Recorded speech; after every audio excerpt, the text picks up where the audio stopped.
অনেকেরই হয়তোবা বিভিন্ন ব্যাংকে অ্যাকাউন্ট রয়েছে। তো বিভিন্ন ব্যাংকে অ্যাকাউন্ট থাকলে বিভিন্ন সময় কিন্তু বিভিন্ন মেসেজ এসে থাকে। তো ইতিমধ্যে যাদের ব্যাংক অ্যাকাউন্ট রয়েছে তাদের ফোনে কিন্তু এইরকম একটা মেসেজ এসেছে। অনেকেই জিজ্ঞেস করতেছে এই মেসেজটা ব্যাংক থেকে কি কারণে পাঠানো হয়েছে। আপনি ইসলামী ব্যাংকের গ্রাহক হন, ডাচ বাংলা ব্যাংকের গ্রাহক হন, সোনালী ব্যাংকের গ্রাহক হন, প্রত্যেকটা ব্যাংকের ক্ষেত্রে কিন্তু সেম নিয়মটা। তো মেসেজটা কেন পাঠানো হয়েছে সম্পূর্ণ এক্সপ্লেন কিন্তু আমি আপনাদেরকে জানিয়ে দেওয়ার চেষ্টা করব।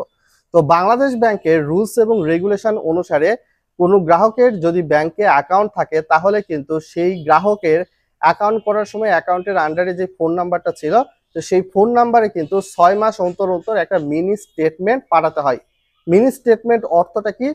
আপনার ব্যাংকে যে কি পরিমাণ ব্যালেন্স রয়েছে এটা কিন্তু আপনার এসএমএস এর মাধ্যমে নাহলে মেইলের মাধ্যমে পাঠাতে হয়। আর আপনি যদি দেখা যায় যে ব্যাংকে কি পরিমাণ ট্রানজেকশন করেছেন আপনার মেইল যদি জমা দেওয়া থাকে তো সেটা কিন্তু মেইলে চলে আসে।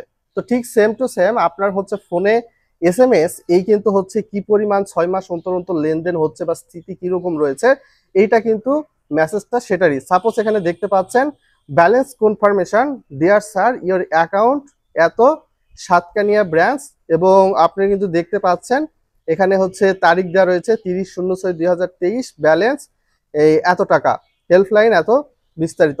অর্থাৎ 6 মাস অন্তর অন্তর, যেহেতু অর্ধবার্ষিকী 6 মাস অন্তর অন্তর এবং এটাকে ক্লোজিং মান্থ ধরা হয়, তো সেক্ষেত্রে কিন্তু 6 মাস অন্তর অন্তর আপনার ফোনে এই এসএমএসটা দিয়ে আপনাকে জানিয়ে দেওয়া হয়।